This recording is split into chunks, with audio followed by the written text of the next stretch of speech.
Ich heiße Alejandra Bravo, ich komme aus Bolivien.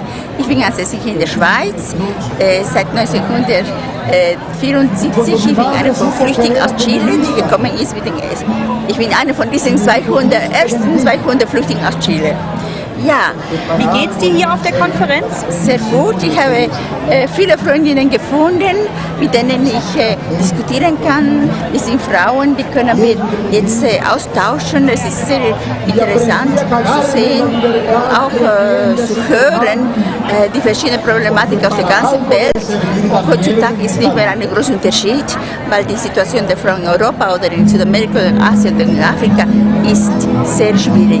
Im Moment bin ich an eine Malerei zu malen, die sollte der Ausdruck sein von dieser Konferenz.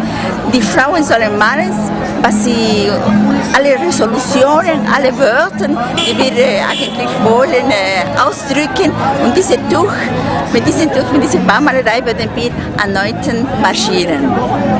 Hast du Grüße für die Frauen der Welt und auch speziell für eine Grüße für die Frauen in Deutschland?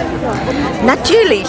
Ich möchte gerne mich bedanken für diese wunderbare Organisation, alle diese deutschen Frauen, die gekommen sind, extra hier mit zu organisieren.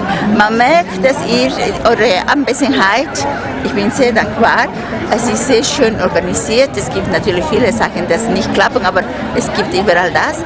Und möchte ich natürlich diese Grüße vor allem auf die ganze Welt, Bolivien, weil die Bolivianerinnen nicht da sind, aber sie müssen wissen, dass eine Stimme aus Bolivien hier in dieser Frauenkonferenz auch gibt. Also für alle Frauen der Welt. Muchas gracias. Vielen Dank. Dankeschön. Schau mal, ja, die Federn werden auch als ein Symbol eingesetzt. Ja, das ist für die Frauenkonferenz gedacht.